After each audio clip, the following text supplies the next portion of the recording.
Class में हमने क्या किया था? लास्ट क्लास में हमने किया था गुड्स जैसे आए वैसे ही चले गए, तो हम परचेजेस अकाउंट को क्रेडिट करते हैं। जैसे goods withdrawn by the proprietor for personal use, या goods distributed as free samples, या फिर गुड्स गिवन एज चैरिटी, या फिर goods distributed as free samples, शायद मैंने बोल दिया। Lost by fire, goods destroyed by fire, या फिर गुड्स स्टोलन, तो हम क्या कहते थे? गुड्स जैसे आए वैसे ही चले गए। ये हमने एक काफ़ी इम्पॉर्टेंट कॉन्सेप्ट किया था लास्ट क्लास में। उसके बाद हमने ऐसा कुछ किया था कि अगर बिल्डिंग है और उसमें कुछ पार्ट पे वो अपना ऑफिस चला रहा है और कुछ पार्ट पे वो अपना फैमिली के साथ रह रहा है, तो जो उसका पर्सनल एक्सपेंस है उसके लिए हम ड्राइंग्स अकाउंट खोलेंगे।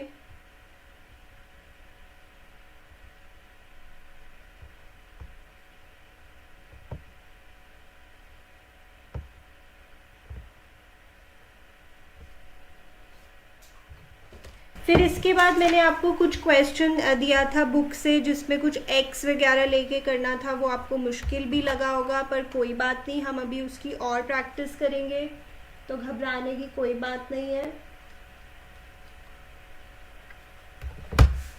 चलिए आज की बात स्टार्ट करते हैं। So something very important we are doing today. पहले कुछ देर 5 मिनट हम सिर्फ लिखेंगे और आप मेरे साथ साथ लिखेंगे। निकाल लीजिए रजिस्टर, न्यू पेज। हम बात कर रहे हैं बच्चे एक्सपेंडिचर की।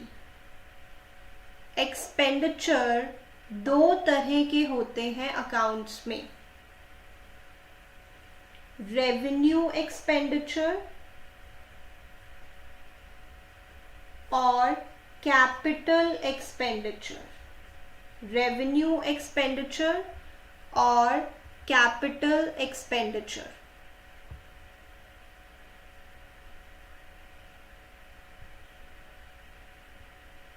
अच्छा, अब ये होते क्या? एक्सपेंडिचर का नॉर्मल सा मतलब तो यही है, खर्चा। अब वो 2 तरह का है, रेवेन्यू और कैपिटल। अब इसका क्या मतलब है, पहले हम सिर्फ लिखेंगे। रेवेन्यू एक्सपेंडिचर होते हैं day to day expenses, day to day के खर्चे, बिजनेस के ऑफ कोर्स, या फिर एसेट को मेंटेन करने के खर्चे, maintenance of asset, maintenance of asset. जैसे रिपेयर करवाना, अगर आपने अपने किसी फर्नीचर मशीनरी वगैरह को रिपेयर करवाया है, तो जो खर्चा आपने किया है उसके लिए, उसे हम बोलते हैं रेवेन्यू एक्सपेंडिचर।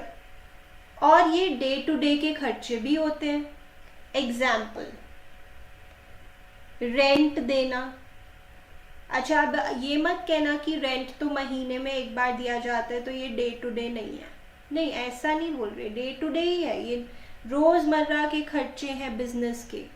रोज़ का मतलब अब बिल्कुल ये भी नहीं होगा ना कि एवरी डे, बट ये रूटीन के खर्चे हैं, ये तो बिजनेस ने करने ही है। जैसे रेंट देना है, जैसे सैलरी देनी है, जैसे कोई इलेक्ट्रिसिटी का बिल देना है, जैसे कोई टेलीफोन का बिल देना है, टेलीफोन चार्जेस लिख सकते हैं। और एसेट को मेंटेन करने के खर्चे, जैसे repairs of machinery, that is also a revenue expenditure. repairs of machinery,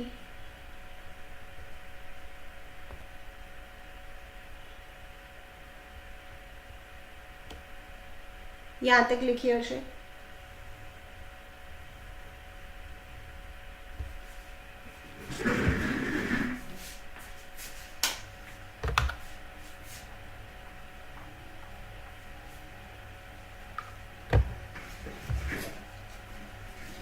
सिद्धांत बच्चे आप आगे, कैन यू हियर मी सिद्धांत?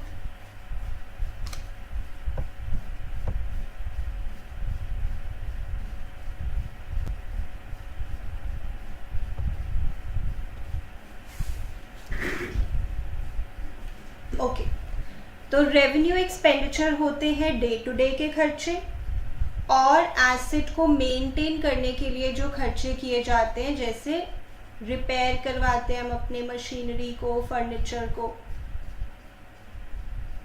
अब कैपिटल एक्सपेंडिचर क्या होते हैं? Purchase of an asset.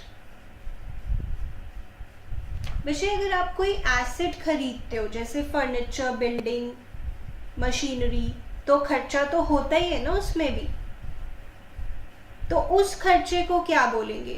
Revenue expenditure या कैपिटल एक्सपेंडिचर? भव्य बताइए विषय। कैपिटल। हाँ जी, अगर मैंने मशीनरी खरीदी, लैंड, बिल्डिंग, फर्नीचर, कुछ ऐसा खरीदा तो खर्चा किया, तो उस खर्चे को बोलेंगे capital expenditure, purchase of asset. ठीक है, और ऐसे खर्चे, अब मैं थोड़ा हिंदी में लिख रही हूं, ऐसे खर्चे जिससे एसेट की वैल्यू इंक्रीज होती है। अब इसका क्या मतलब है, पहले लिख लो यहां तक। ऐसे खर्चे जिससे एसेट की वैल्यू इंक्रीज होती है।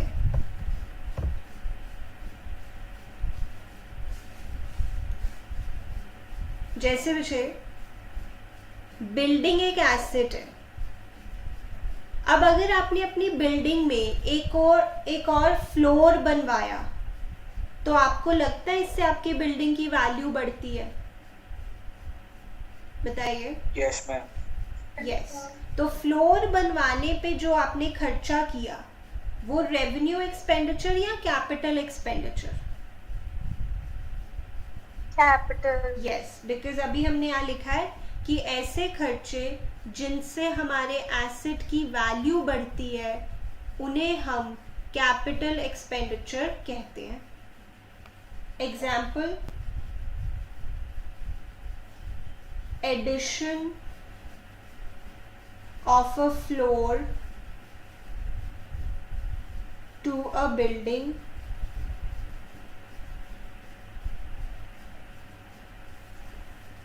प्रेरिका जी आपके समर ऑफ वेकेशंस नहीं हुई अभी स्कूल से? हम हो चुकी है 14 मई तक की, 1 मई से 14 के बाद तक स्टार्ट। अच्छा, वेकेशंस खत्म हो गए? यस।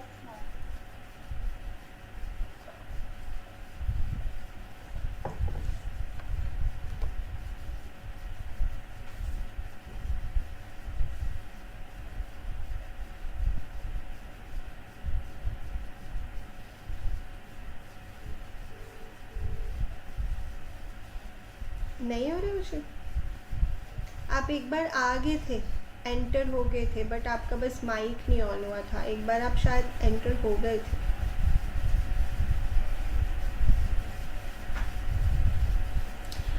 अच्छा, आप लैपटॉप से कर रहे हैं, फिर तो प्रॉब्लम भी नहीं आनी चाहिए। What is the reason? आप एक बार साइन आउट करके कर सकते हो, ट्राई करो मुझे, ट्राई। ठीक है, ओके।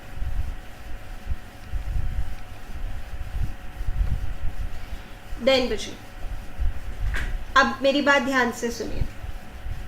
मान लीजिए आपने एक मशीन खरीदी, मशीन 1 लाख रुपीस की, बड़ी सी कोई मशीन है, और आपने इसको अपनी फैक्ट्री तक लाने के लिए लेट्स से एक ट्रक हायर किया है। ट्रक पे चढ़ के ये मशीन आपके पास आएगी। और आपने उस ट्रक के जो मतलब ट्रक लेके आ रहे हैं आपकी फैक्ट्री तक, उनको पैसे दिए हैं लेट्स से 10,000, तो बताइए आपको मशीन कितने की पड़ गई? 1,10,000। यस। तो कुछ ऐसे भी खर्चे होते हैं जो आपको एसेट को अपने तक पहुंचाने के लिए करने पड़ते हैं। तो अभी मैं यहाँ पे एक सेंटेंस लिखूंगी, फिर मैं इसका बताती हूँ कि ये किस तरह का खर्चा होता है। यहाँ पे लिखेंगे एसेट खरीदते वक्त किए गए खर्चे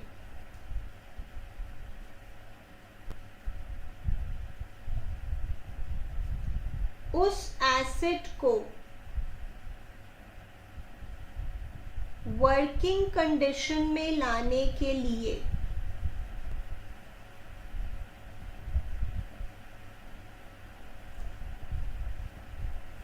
लिख रहे हैं बच्चे, एसेट खरीदते वक्त किए गए खर्चे उस एसेट को वर्किंग कंडीशन में लाने के लिए।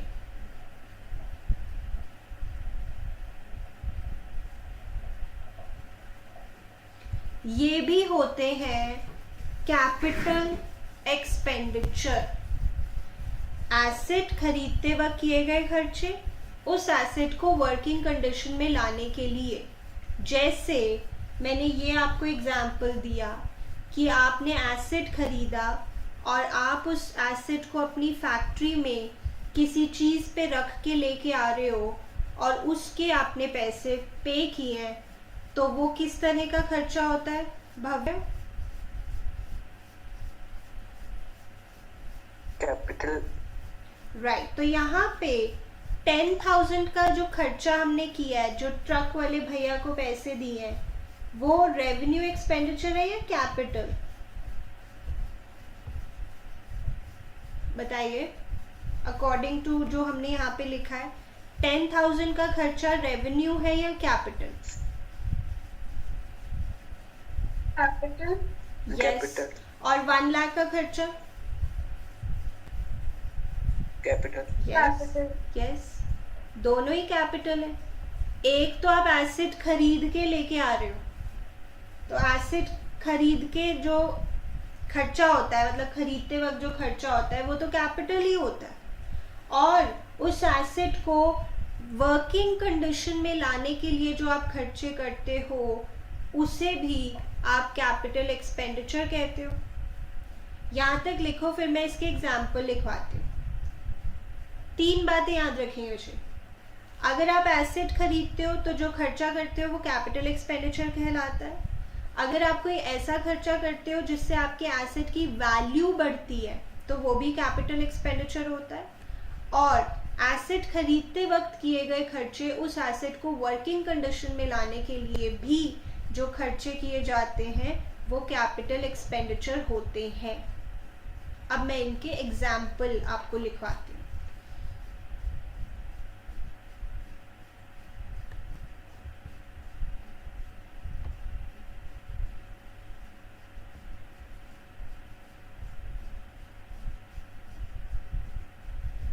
चलिए एग्जाम्पल लिखेंगे।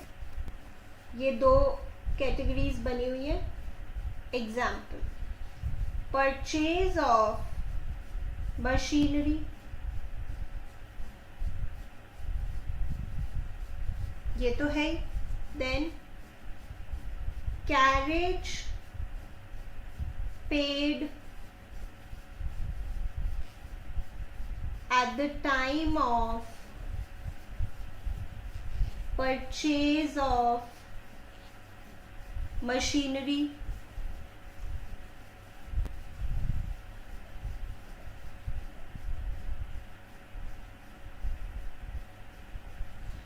okay।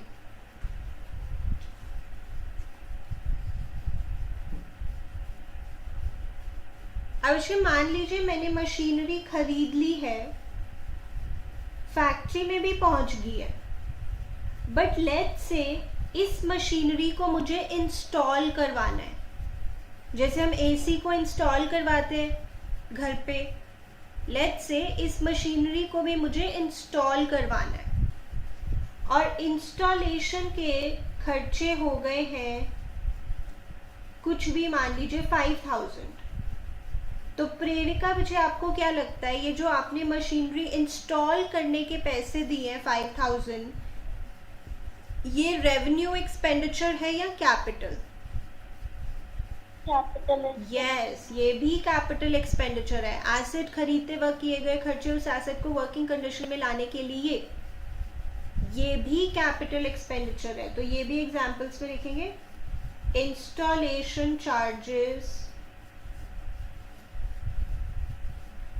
Paid to get machinery installed. तो 3 चीजें फिर से मैं रिपीट कर रही हूँ, आप याद रखेंगे ये बातें। अगर आप एसेट खरीदते हो, फिक्स्ड एसेट, जैसे वही furniture, land, building, patents, copyright, live stock, vehicle, equipments, computer, तो एसेट जब आप खरीदते हो तो जो खर्चा होता है उसे हम कैपिटल एक्सपेंडिचर बोलते हैं। दूसरा, उस एसेट को वर्किंग कंडीशन में लाने के लिए परचेज के वक्त जो खर्चा होता है उसे भी कैपिटल एक्सपेंडिचर बोलते हैं। और तीसरा, अगर कोई ऐसा खर्चा हम करते हैं जिससे एसेट की वैल्यू बढ़ती है, उसे भी हम कैपिटल एक्सपेंडिचर बोलते हैं। ओके, नाउ सान्या देखिए, यहाँ पे हमने रिपेयर्स ऑफ मशीन वर्ड लिखा, तो रिपेयर्स भी तो वर्किंग कंडीशन में ही ला रहे हैं। मान लो मशीनरी खराब हो गई थी, चल नहीं रही थी, अब हमने उसको रिपेयर करवाया, तो ये भी तो वर्किंग कंडीशन में लाना ही हुआ। तो फिर इसमें फर्क क्या है इन दोनों में? Ma'am, it is not, when it is done for the first time for the installation, then it is known as capital, but when it is done on a daily basis, so it is revenue expenditure. Very good. So ये आपके मन में अगर doubt आ रहा है बच्चे कि repair से भी तो हमारा एसेट वर्किंग कंडीशन में ही आ रहा है क्योंकि वो खराब हो गया था, तो फिर यहाँ भी हमने लिखा है वर्किंग कंडीशन में, तो फर्क क्या है? तो इसका बिल्कुल सही आंसर दिया है सान्या ने कि eight the time of purchase जो हम पहली बार खर्चे करते हैं उसको वर्किंग कंडीशन में लाने के लिए फॉर द फर्स्ट टाइम, वो होते हैं capital expenditure. But later on जो हम उसको रिपेयर वगैरह करवाते रहते हैं टाइम टू टाइम, वो होते हैं रेवेन्यू एक्सपेंडिचर। ये फॉर द फर्स्ट टाइम है, और ये फिर टाइम टू टाइम जो हम करवाते ही रहते हैं अपनी मशीन को repair. Yes Bhavya, is that clear to you? Yes ma'am. अच्छा, अब हम ये देखते हैं कि हमने ये इनमें जो डिफ्रेंशिएट किया है ये क्यों कर रहे हैं, what are we trying to do. तो इसके लिए बच्चे मैं आपको जर्नल एंट्रीज के लिए ये डिस्टिंग्विश करके बता रही हूँ। जो रेवेन्यू एक्सपेंडिचर है उसकी जर्नल एंट्री कैसे पास होती है, और जो कैपिटल एक्सपेंडिचर है उसकी जर्नल एंट्री कैसे पास होती है। तो देखेंगे, for revenue expenditure, the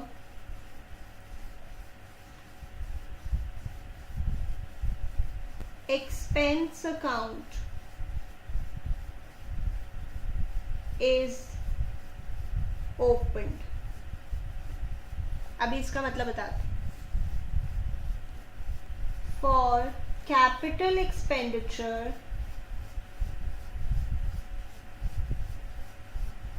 the relevant asset account is debited।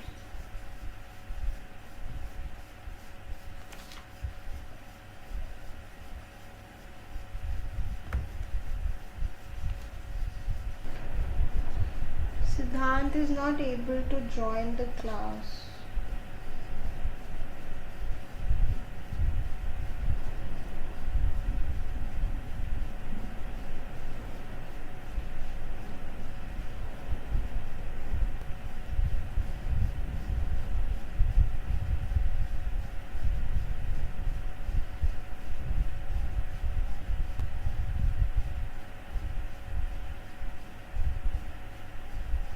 Okay, अब इसका मीनिंग देखते हैं वैसे। जैसे अगर आप रिपेयर करवाते हो अपना एसेट तो आप रिपेयर्स अकाउंट डेबिट करते हो, अगर आप रेंट देते हो तो रेंट अकाउंट डेबिट करते हो, अगर आप सैलरी देते हो तो सैलरी अकाउंट डेबिट करते हो। मतलब रेवेन्यू एक्सपेंडिचर के लिए आप उस एक्सपेंस का अकाउंट खोल देते हो और एंट्री पास कर देते हो। बट कैपिटल एक्सपेंडिचर के लिए आपको उसी एसेट अकाउंट को खोलना है जिसकी बात हो रही है। फॉर एग्जाम्पल, बहुत ध्यान से सुनिएगा, अगर मैंने अपनी मशीनरी को इंस्टॉल करवाया है 5000 रुपीज देकर, तो पता है मैं इसकी क्या एंट्री पास करूंगी? Machinery account debit to cash, ना कि installation charges account debit to cash. फिर से सुनिए बच्चे, बहुत ध्यान से लिखेंगे मेरे साथ। Installation charges paid for machinery. अब मैं आपको दो ऑप्शंस दे रही हूं, आपने बताना है कि कौन सा ठीक है। मशीनरी अकाउंट को डेबिट करना है या इंस्टॉलेशन चार्जेस को डेबिट करना है। प्रेरिका जी, आपको क्या लगता है?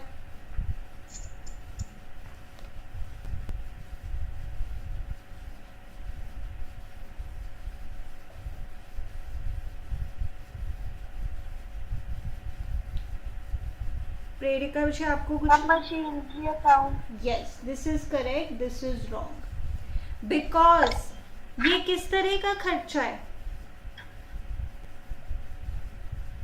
What kind of expenditure is this? Capital. Capital.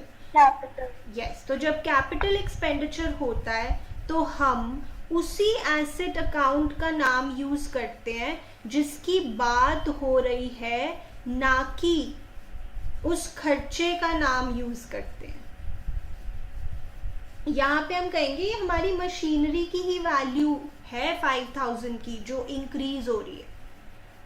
तो जो भी कैपिटल एक्सपेंडिचर होते हैं उनके लिए आप उसी एसेट अकाउंट को डेबिट करके शो करते हो जिसकी बात हो रही है, ना कि उस खर्चे का अकाउंट खोलते हो। ओके, भव्य बताएं, रिपेयर्स ऑफ मशीनरी क्या अकाउंट खोलना चाहिए? Machinery account debit. Are you sure? repairs of machinery. Okay, yes ma'am. Then expenditure account या repairs account, repairs। अब Okay. देखो इसे, repairs of machinery एक revenue expenditure है।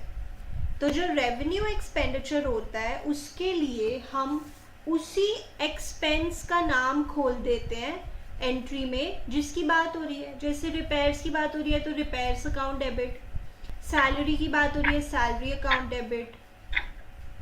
बट कैपिटल एक्सपेंडिचर के लिए हम एसेट का ही अकाउंट खोलते हैं, एसेट को ही डेबिट करते हैं जिसकी बात हो रही है। तो यहाँ पे लिखते हैं next point, repairs of machinery. बच्चे प्रेरिका बताइए, ये रेवेन्यू एक्सपेंडिचर है या कैपिटल?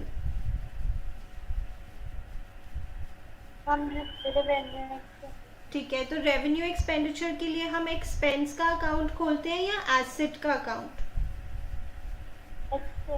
एक्सपेंस। तो इसमें हम करेंगे रिपेयर्स अकाउंट डेबिट टू, तो कैश ही हो जाएगा।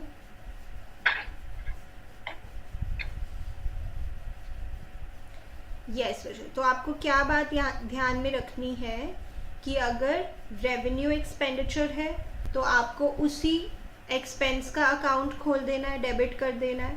और अगर कैपिटल एक्सपेंडिचर की बात हो रही है तो आपने उस एसेट अकाउंट को डेबिट करके दिखाना है जिसकी बात हो रही है। अब ये कैसे पता लगेगा कि रेवेन्यू एक्सपेंडिचर है या कैपिटल एक्सपेंडिचर है? उसके लिए मैंने आपको बताया कि कैपिटल एक्सपेंडिचर की 3 पहचान होती है। पहला, अगर आपने एसेट खरीदा है तो ये तो शॉर्ट कैपिटल एक्सपेंडिचर है। आपने मशीनरी खरीदी, फर्नीचर, बिल्डिंग, लैंड, जो भी एसेट आपने खरीदा है वो तो आपका कैपिटल एक्सपेंडिचर है।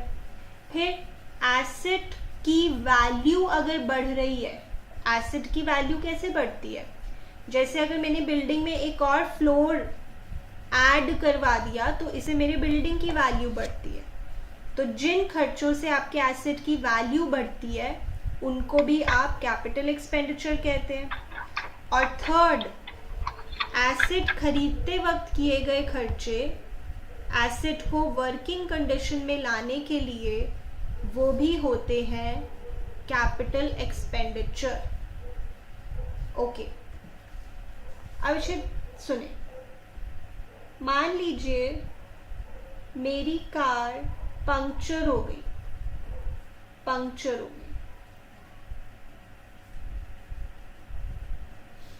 तो मैंने इसको रिपेयर करवाया। तो आप कहेंगे मैम रिपेयर करवाने से इसकी वैल्यू बढ़ रही है, तो फिर तो ये कैपिटल एक्सपेंडिचर होना चाहिए। तो बताइए इसके बारे में कुछ कहना चाहेंगे भव्या? अगर मेरी कार पंक्चर हो गई और मैंने इसको रिपेयर करवाया तो फिर आप कहेंगे कि इससे कार की वैल्यू बढ़ रही है, तो फिर तो ये कैपिटल एक्सपेंडिचर होना चाहिए। बट अभी हमने देखा था कि रिपेयर्स तो रेवेन्यू एक्सपेंडिचर होता है। इसके बारे में कुछ कहना चाहेंगे?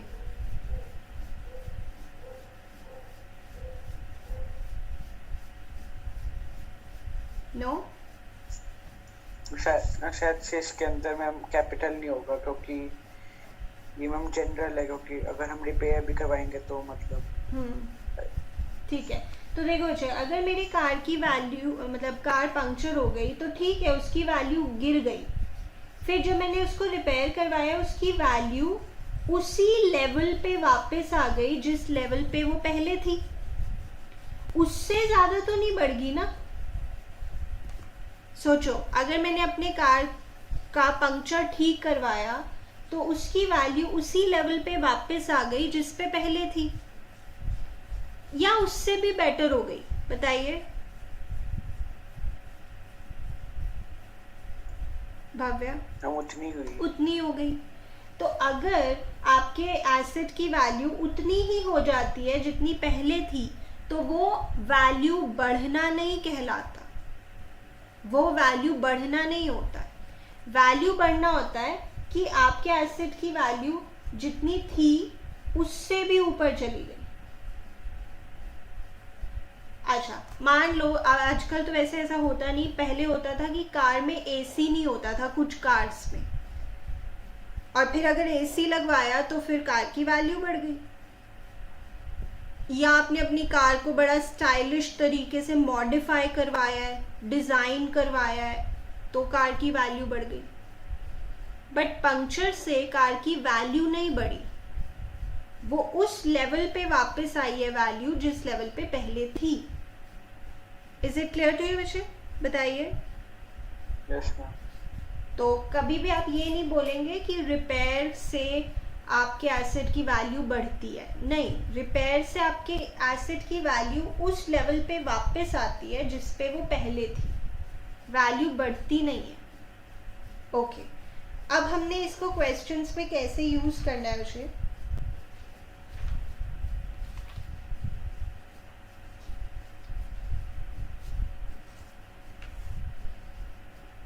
Example, and this is an important example, सभी बच्चे ध्यान से नोट करेंगे। Purchased machinery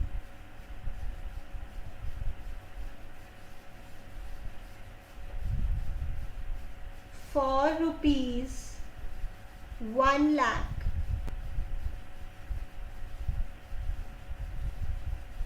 and carriage rupees 2000 and installation charges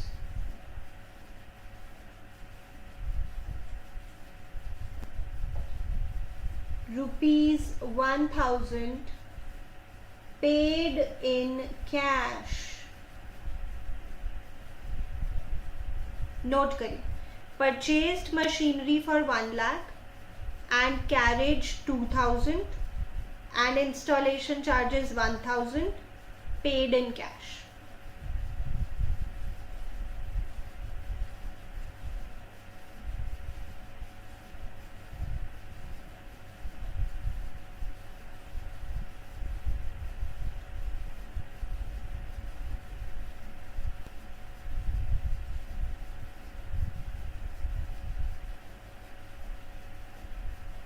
okay, अक्षत लिख रहे हैं ना आप? प्लीज टाइप करके बताइए.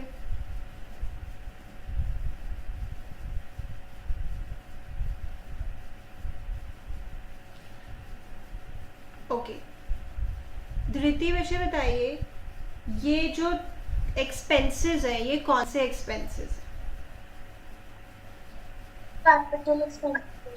सारे तीनों या there is something, some as revenue expenditure and some are capital expenditure? I think 3 of them are capital expenditure. 3 of them are capital expenditure. That is correct. Asset खरीद रहे हो 1 लाख का, capital expenditure.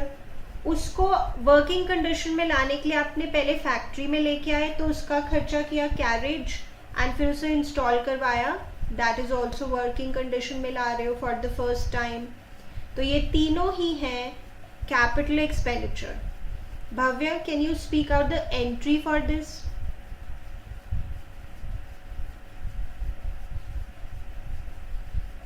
Machinery account debit. Yes. Carriage account debit. No.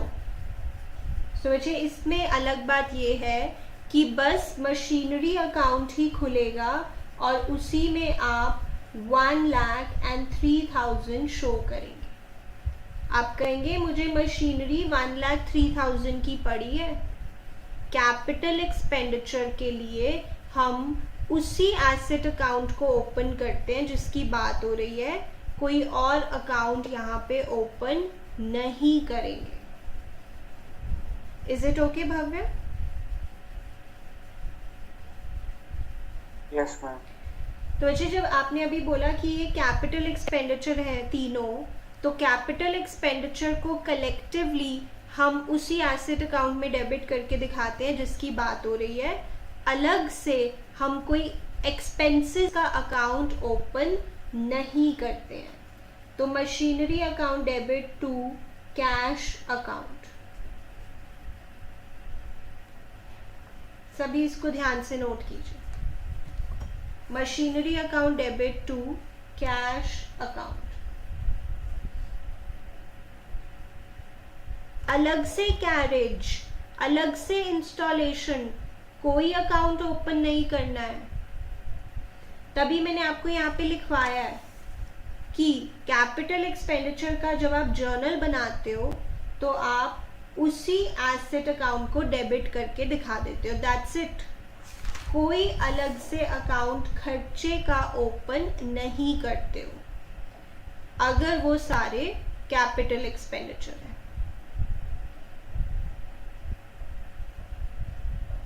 Note कर लिया Vishay? Prerika Vishay, are you noting?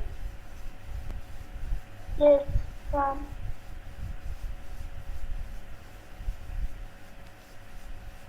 Done, ma'am. Good. I'll give you more examples. Important again. Purchased land for rupees 2 lakhs and paid 1% as brokerage. अब ये क्या होता है मैंने आपको बताना है. And rupees 15,000 as registration charges.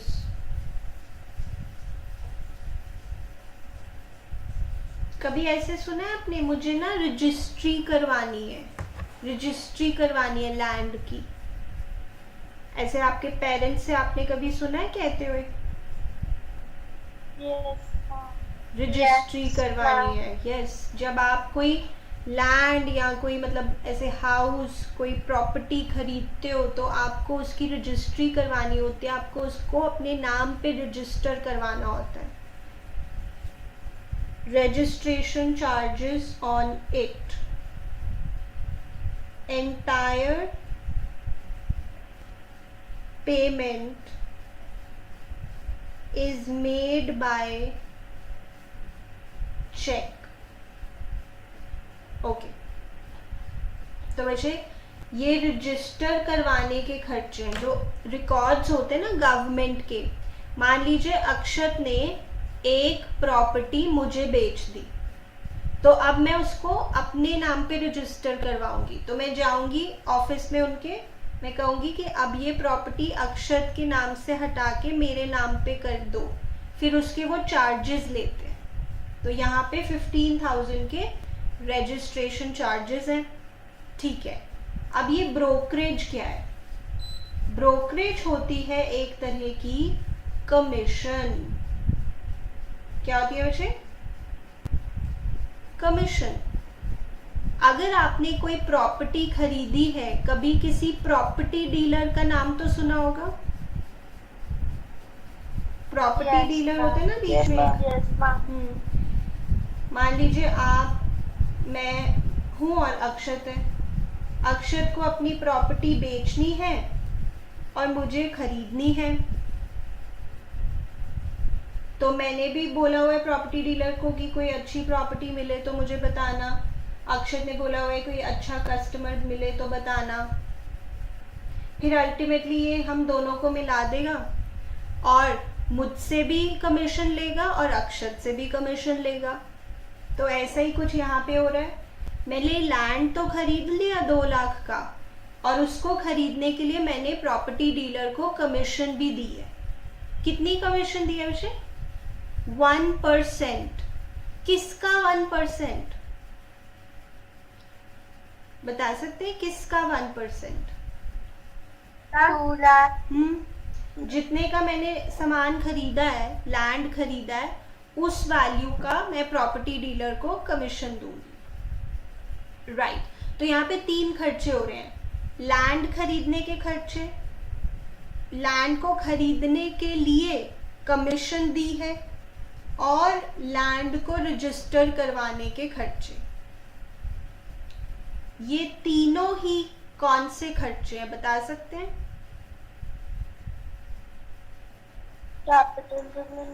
Capital. Yes, ये तीनों ही कैपिटल एक्सपेंडिचर हैं. तीनों ही एसेट को खरीदते वक्त किए गए खर्चे. उसे चलो लैंड को तो वर्किंग कंडीशन में नहीं लाते, बट ऐसे कह सकते हैं लैंड को अपने नाम पे करने के लिए बीच में जितने भी खर्चे किए गए हैं वो सारे कैपिटल एक्सपेंडिचर हैं. Ma'am, I am rejoining from my second phone. Okay okay, Can you wait for a minute? Yes yes, we can. वैसे इतना जब तक भव्य आते हैं आप इसका अमाउंट निकाल के बताएं कि टोटल मुझे लैंड कितने का पड़ा है. अक्षर ने लिख के बताना है टोटल लैंड कितने का पड़ गया हमें.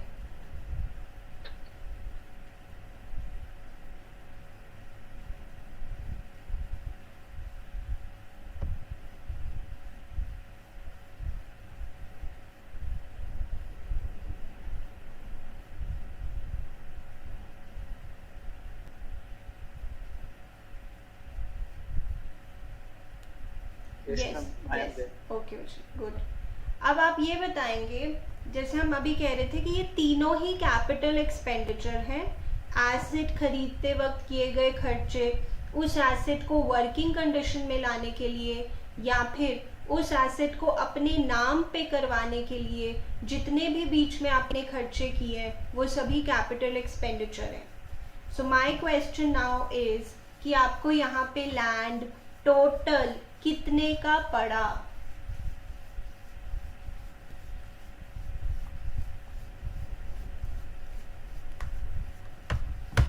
हम 2,17,000। यस। वैसे अक्षत आपने आंसर क्यों नहीं दिया? यस 2,17,000। 2 लाख का लैंड खरीदा था, 1% 2 लाख पे कमीशन दी और 15,000 के registration charges, 2,17,000।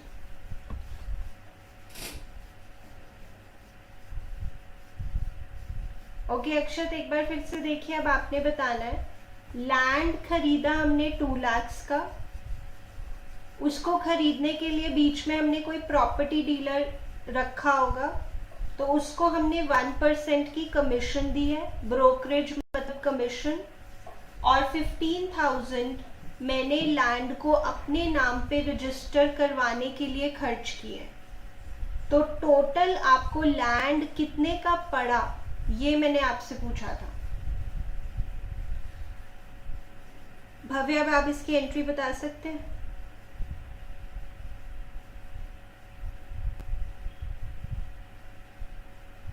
Land account debit to cash account. Cash या कुछ और?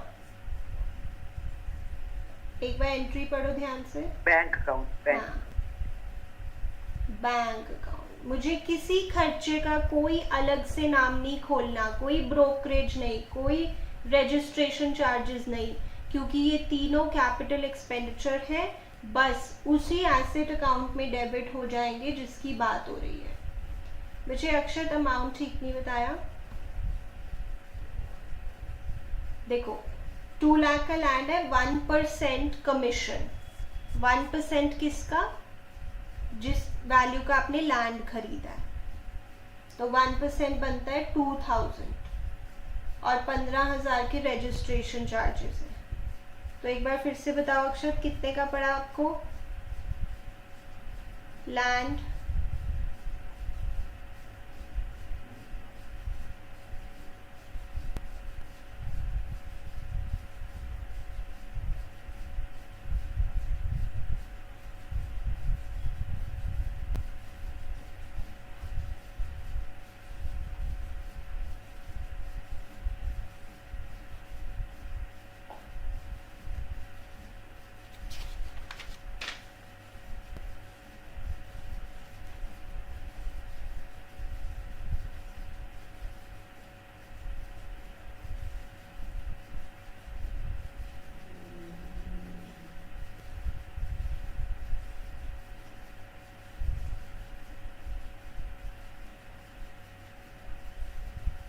ओके बच्चे नोट कर लिया सबने इतना? बोलिए। Yes ma'am. चलो अब हम एक क्वेश्चन प्रैक्टिस करेंगे, पूरा क्वेश्चन।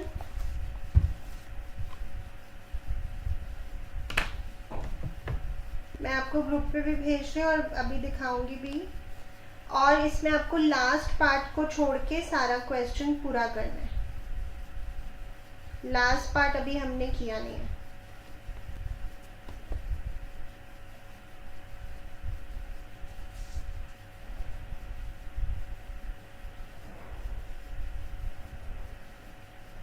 अक्षत क्या आपको हमारी बात सुनाई दे रही है? आवाज आ रही है आपको?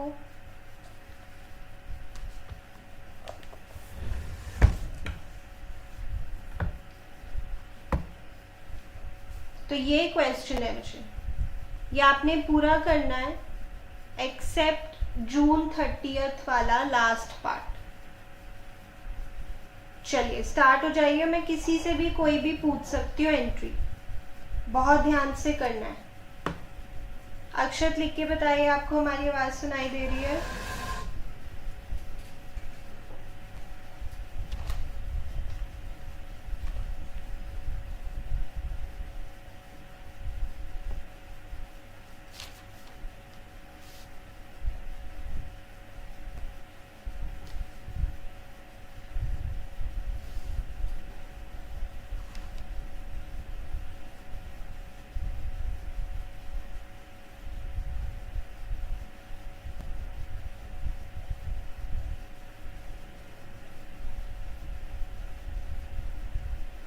ओके अक्षर आपने बताया नहीं मुझे लैंड कितने का पड़ा था हमें 2 लाख का लैंड था 1% की हमने कमीशन दी थी प्रॉपर्टी डीलर को और 15,000 की रजिस्ट्रेशन चार्जेस पे किए थे तो लैंड कितने का पड़ा था लिख के बताइए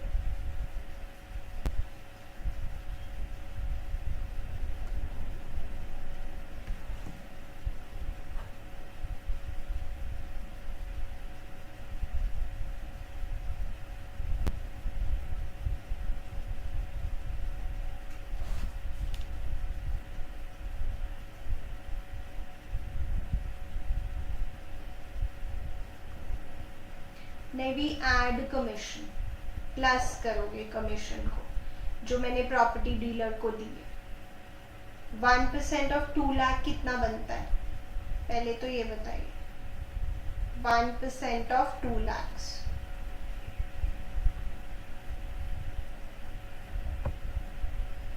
टू थाउजेंड राइट तो 2 लाख का लैंड है 2,000 की ब्रोकरेज है या कमीशन है और 15,000 की रजिस्ट्री करवाई है मैंने तो टोटल लैंड कितने का पड़ गया मुझे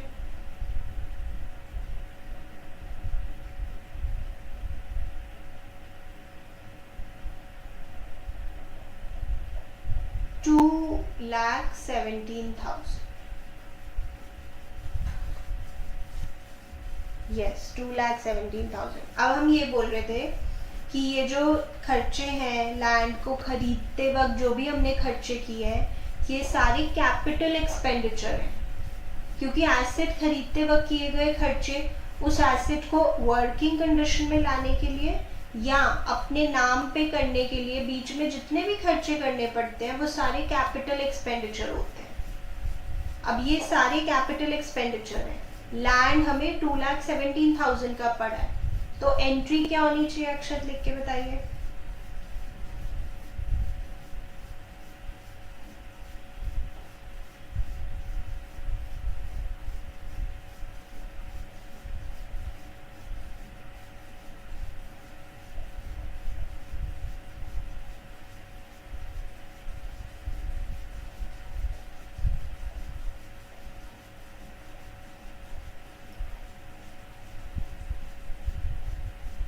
लैंड अकाउंट डेबिट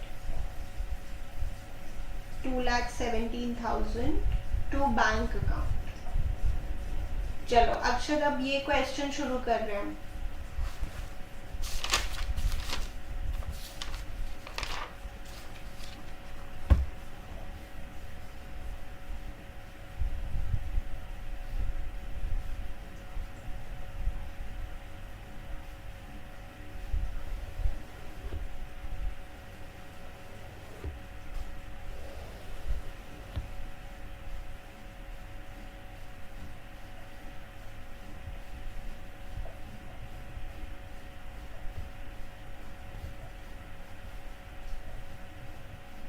कौन सा पार्ट नहीं करना लास्ट ओके मैम बाकी सारा करने में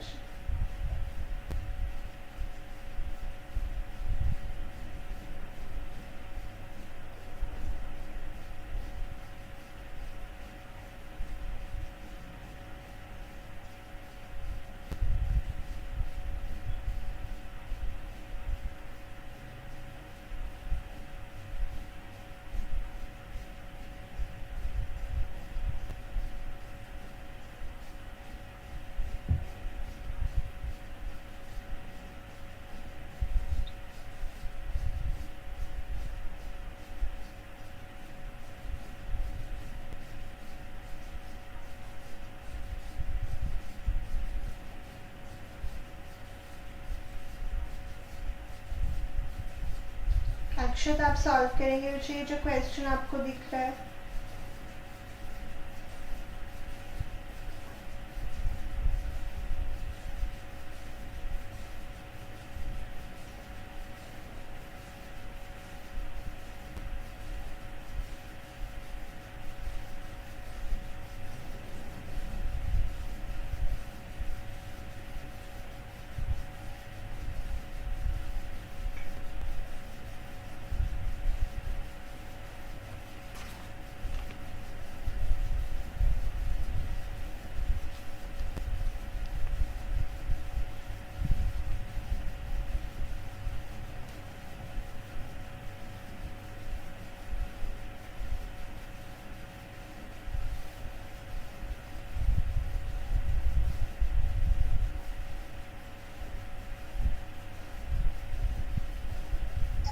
सही घड़ी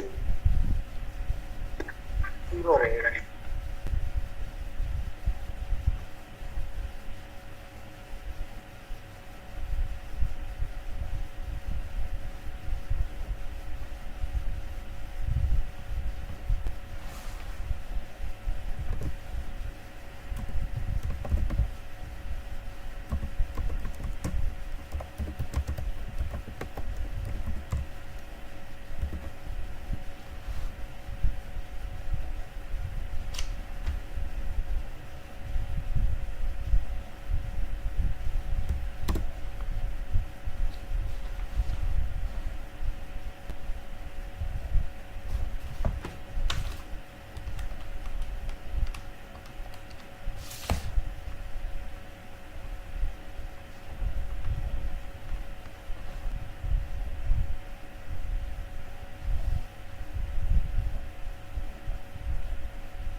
मैम जून 10 एंड जून 20 भी नहीं करना।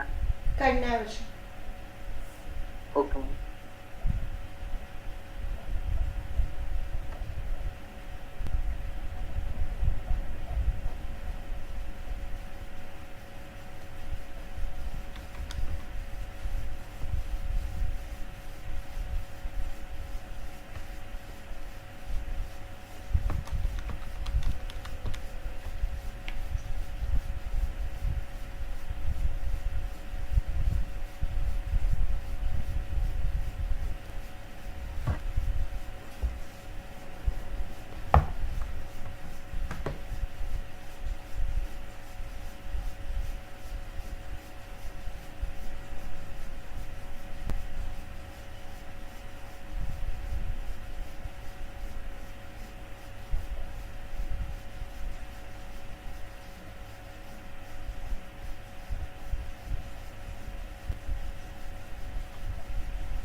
अक्षत, are you solving this question? लिख के बताइए।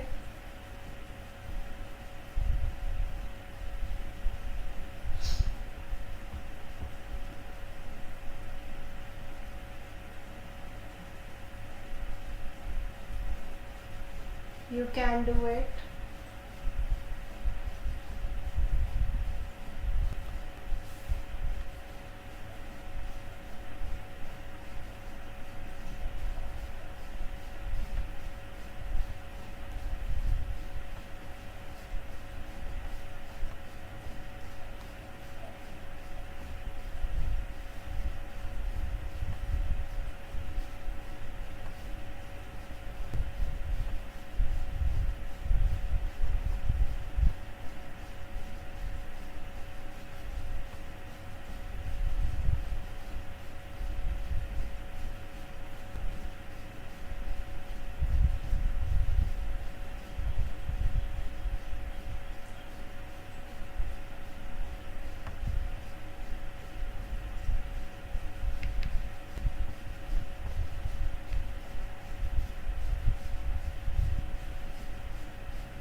Done, ma'am.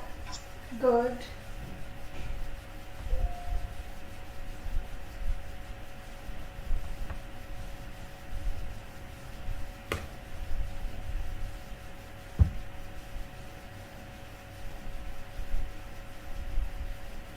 प्रेरिका विषय हो रहा है?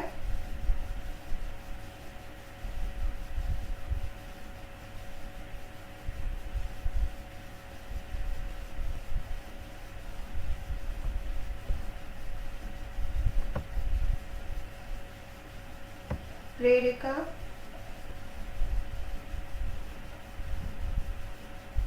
Ma'am, I'm on the last part only.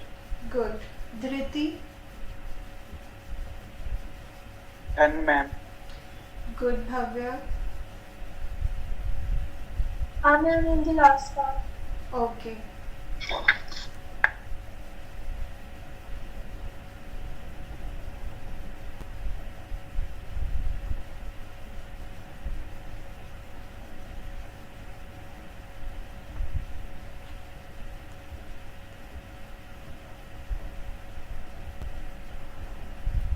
Done, ma'am.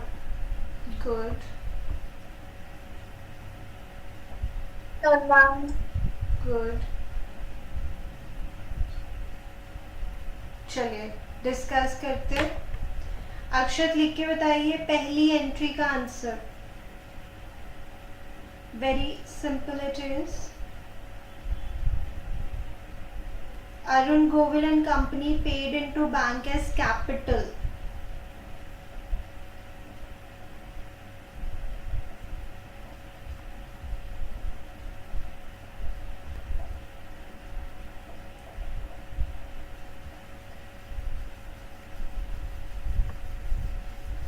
Bank account debit to capital account. Capital है ये, क्योंकि अरुण गोविल वैसे भी लिखा भी हुआ है कैपिटल, तो bank account debit to capital account. ठीक है. आपने कैश अकाउंट लिखा है, that's not right. Okay Prerika, next. Purchase goods from Mukesh off the list price 2 lakh at 10% rate discount. Purchases account debit to Mukesh's account. Amount, 1,80,000. right. Dhriti, next, which is 1/4 of the above goods returned to Mukesh. Mukesh's account debit to purchases return account. Amount, 45,000. ठीक है. Then Sanya, next, June 6. Mukesh account debit 1,35,000 to bank account 1,32,300 to discount received account 2,700. That's good. Next, वैसे ये वाली जो entry है ना, ये थोड़ा ध्यान से करने वाली है. ये टेस्ट में भी थी, वैसे आपने ठीक ही की थी मोस्टली. एक दो बच्चों ने गलत की थी. Withdrew from bank for office use and for personal use. तो अगर आपने बैंक से पैसे निकाले हैं फॉर ऑफिस यूज, तो इसको नॉर्मल समझना है कि आपने बैंक से पैसे निकाले हैं कैश की फॉर्म में, आ गए हैं आपके पास. और जब पर्सनल यूज के लिए पैसे निकाले हैं तो ड्राइंग्स है वो. तो वैसे भव्य इसका आंसर बताइए. Drawings account debit 10,000, cash account debit 25,000 to bank account. No, ma'am, wait for a minute. Ma'am, which one? This one only, Vishal. With June 7. Yes, ma'am. Drawings account debit 10,000, cash account debit 2,50,000 to bank account 2,60,000. That's right. Okay. Then next entry अक्षत लिख के बताएंगे. Purchased a machinery for 1 lakh and spent 5,000 on its installation. Payment for machine was made by check and installation expenses were paid in cash. You can definitely try it. लिख के बताएंगे अक्षत.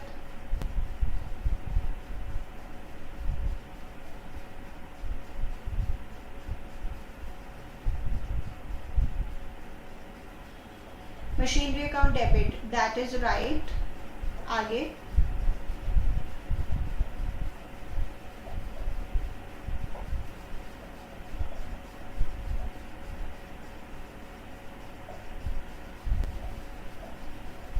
जी आगे.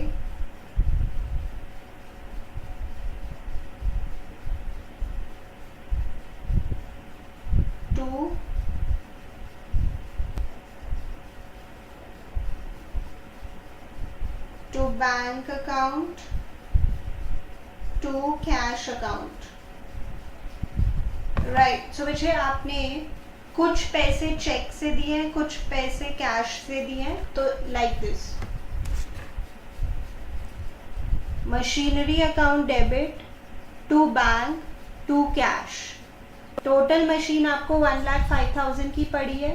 5,000 के installation charges थे और machinery के पैसे आपने चेक से पे किए हैं और बाकी पैसे आपने कैश से पे किए हैं. सबने यही एंट्री की है इसकी. Machinery account debit to bank account to cash account. Good. Then Previka, sold goods for 1 lakh to Amar. Amar's account debit to sales account. Right. Amount Simple. is 1 lakh. Dhriti next. Amar clears his account. Bank account debit 98,500. Discount allowed account debit 1,500. To Amar's account 1 lakh. Right. Good. Yes. June 20th. नहीं, बीच में एक रह गया. June 15. Sanya. Ma'am, drawings account debit 3,000, stationery account debit 5,000 to cash account 8,000. Good. तो machinery जो personal use के लिए खरीदी है तो ड्राइंग्स अकाउंट, एंड जो ऑफिस यूज के लिए खरीदी है stationery account debit to cash account. June 20th. Bhavya. हाँ जी विषय बोलिए. Can we make different entries? You can, but जब एक ही दिन एंट्री होती है ना, हम कोशिश करनी चाहिए एक ही पास करने की. Otherwise there is no problem. Separate entries are perfectly okay. But as you will grow expert in this chapter, आप खुद ही एक ही करने का सोचोगे. So if you pass 2 entries, that would be drawings to cash 3,000 or stationery to cash 5,000. Right? Yes. Okay, Bhavya, June 20th. Land account debit 2,70,000 to bank account 2,70,000. That is correct. यही हमारा आज का टॉपिक हमने किया है कि हम capital expenditure को कैसे ट्रीट करते हैं. चलिए, one more question we are doing.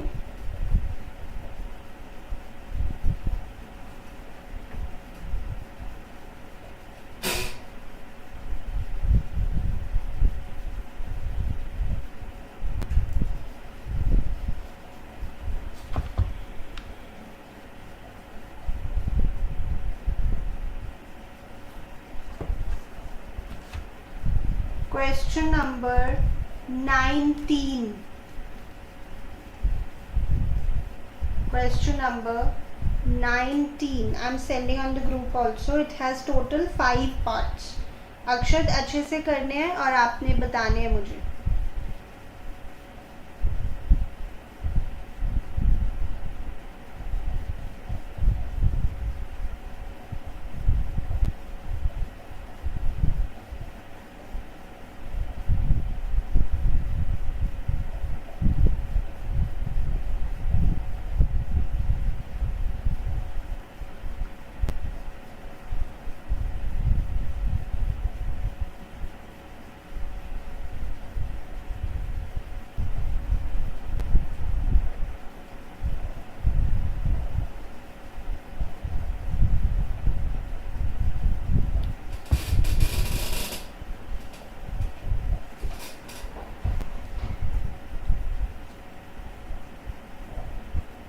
So total 5 parts.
वैसे जो फोर्थ है ना पॉइंट, उसमें आप 2 अलग अलग एंट्रीज पास करना, बिकॉज वहाँ पे लिखा है next day a cheque was received, next day.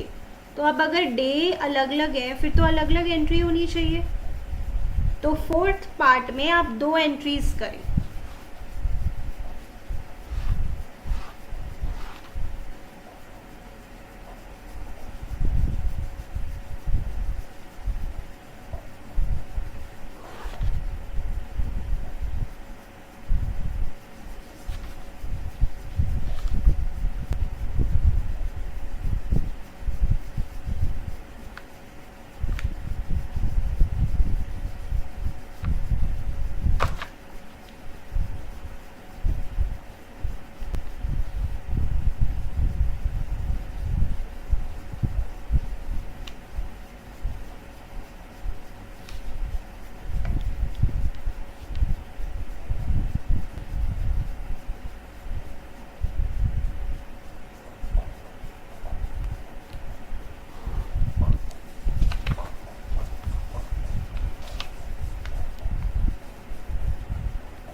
कर पा रहे हो विषय?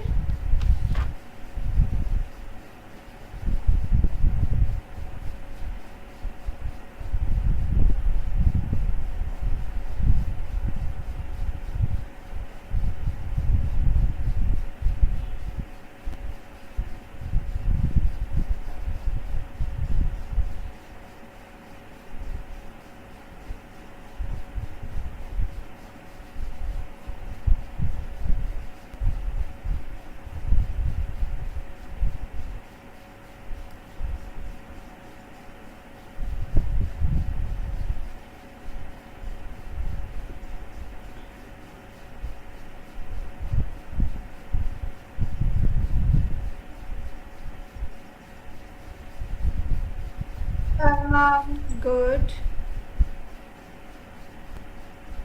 Done, ma'am. Good. Done, ma'am. Good.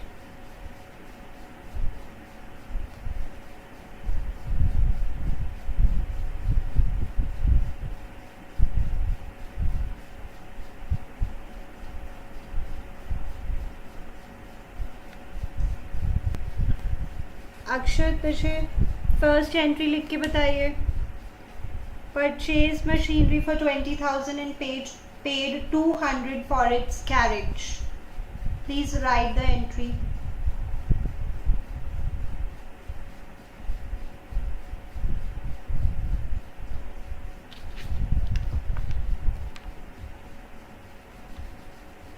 Quickly. First entry.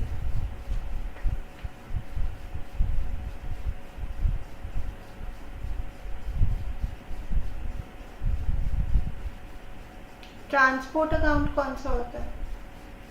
Machinery account debit to cash account 20,200।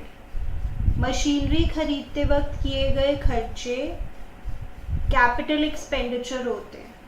जो उसी एसेट अकाउंट में डेबिट होते हैं जिसकी बात हो रही है। तो ये जो कैरेज हमने पे किया है मशीनरी को फैक्ट्री तक लाने के लिए, ये कैपिटल एक्सपेंडिचर है और इसको हम मशीनरी अकाउंट में ही डेबिट करके शो करेंगे। फिर से लिख के बताइए Akshat, correct entry.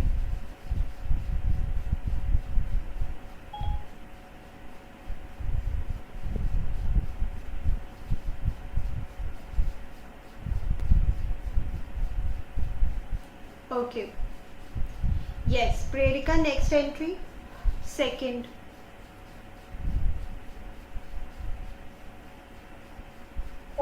Bank account debit, discount allowed account debit to X account.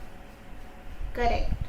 Amount is bank account amount is 4,850. Discount allowed account is rupees 150. To X account is 5,000. Right. Dhriti, next. Bank account debit 6,000. Direct account debit 4,000. To Y account 10,000. Right. Bhavya, next.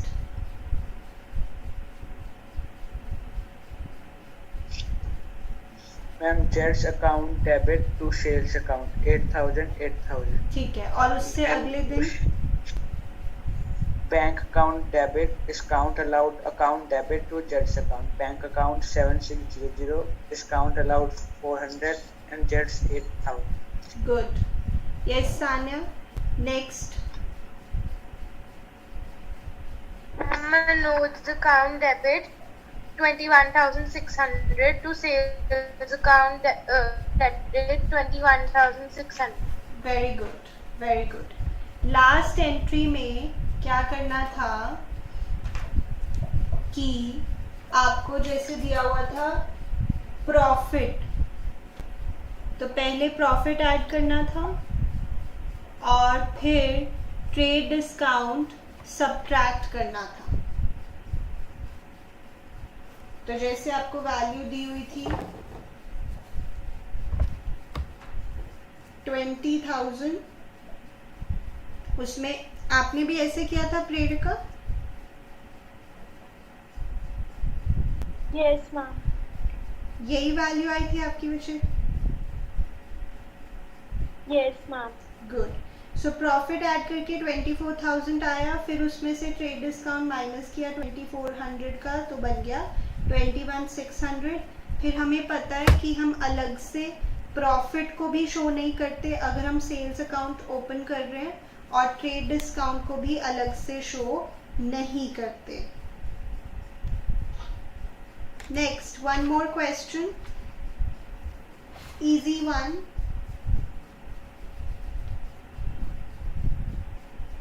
Question number 22। इसमें आपको ई part नहीं करना, अभी ई part बाकी करना है।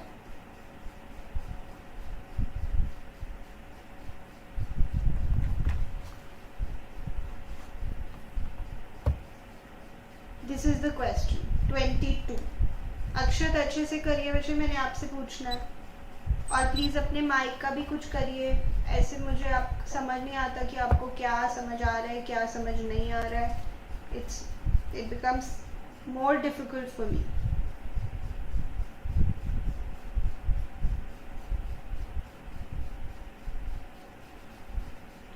So we are doing question number 22. It's quite an easy question.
Yes Akshat, पहला वाला लिख के बताइए, फर्स्ट पॉइंट।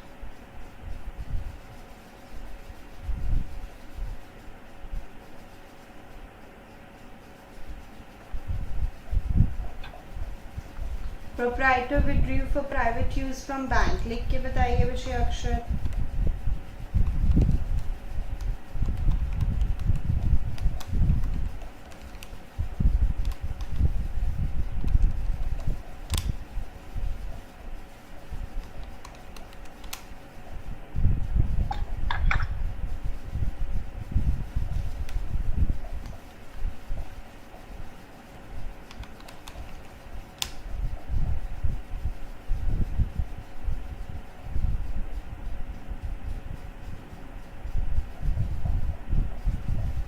रिप्लाई करिए बच्चे।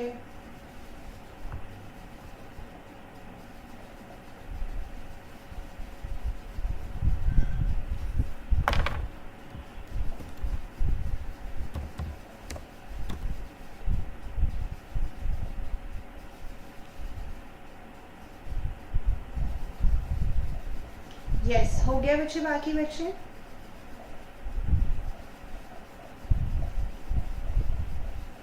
Yes, Yes, ma'am. ma'am. Good. Okay. Prerika, what is this first part?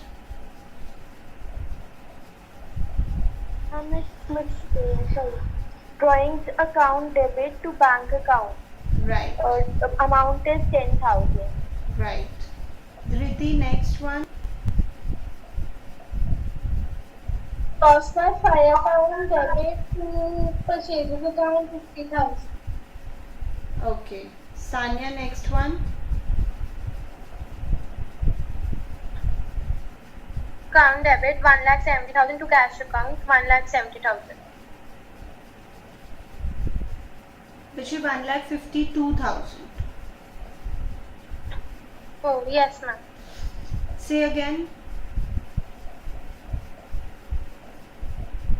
Machinery account debit 1,52,000 to cash account 1,52,000.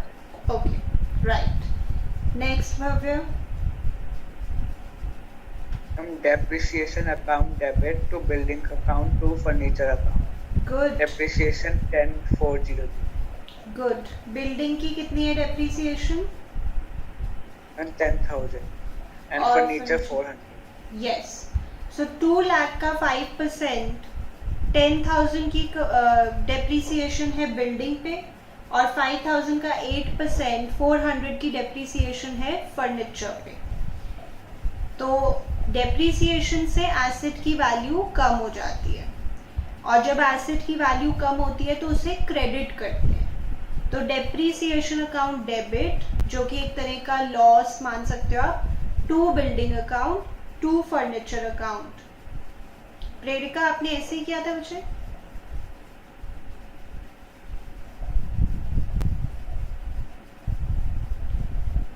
प्रेरिका, Yes, ma'am. अच्छा प्रेरिका, अब आपने लास्ट एंट्री बतानी है, कपिल वाली। Kapil who owed us 20,000 becomes insolvent and nothing is received from his estate. Bad debts account debit to couple's account. Good, good. So this is the final. Amount is 20,000. Yes, final entries are drawings to bank, check कर लीजिए, loss by fire to purchases, machinery account debit to cash account, depreciation to building to furniture, और bad debts to couple. Right. अब बच्चे NCERT है आप में से कुछ बच्चों के पास, आज आपने बताया, तो ठीक है, मैं उसमें से भी अब आपको कोई होमवर्क दे दूंगी। जिनके पास नहीं है तो फोटो से कर लेंगे, वो पिक्चर सेंड कर दूंगी। तो अब मिक्स है आपके पास, किसी के पास DK गोयल है, किसी के पास TS है, किसी के पास NCERT है, और किसी के पास कुछ भी नहीं है। तो आपके पास जो भी बुक है ना बच्चे, उससे आप अकाउंटिंग इक्वेशन के सारे क्वेश्चन सॉल्व करो, सारे क्वेश्चंस अकाउंटिंग इक्वेशन के सॉल्व करो। और जर्नल में भी शुरू के तो 4-5 क्वेश्चंस आप सॉल्व कर ही पाओगे, जो भी बुक है आपके पास। और फिर कोई उसमें डाउट है तो पूछिए, ठीक है बच्चे, समझ में आ गया? विच एवर बुक मैंने पूछ लिया, वैसे सबके आई थिंक अक्षत ma'am. को छोड़ के बाकी सबके पास कोई ना कोई बुक तो है।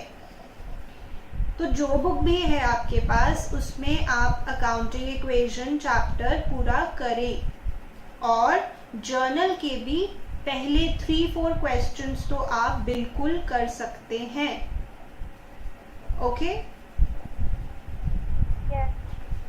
and then when your this lockdown lifts, या फिर जब भी बुक्स अवेलेबल हो जाएंगी, अभी 11th की बुक्स तो आई नहीं, 12th की तो आ गई है, तो आपको TS गरेवाल तो लेनी ही लेनी है। बाकी अगर आपके स्कूल में DK गोयल है तो वो भी लेनी है फिर। Okay okay ma'am. चलिए बच्चे, अब मैं कुछ क्वेश्चंस इसमें से भेज देती हूँ, कुछ NCERT में से। TS के क्वेश्चन, अभी GST की बातें हमें करनी है, उसमें TS गरेवाल में GST के बहुत सारे क्वेश्चंस हैं, वो तो अभी हमने किए नहीं है, तो ठीक है। अब हम मिलते हैं नेक्स्ट क्लास में बच्चे। I will send you the homework right away.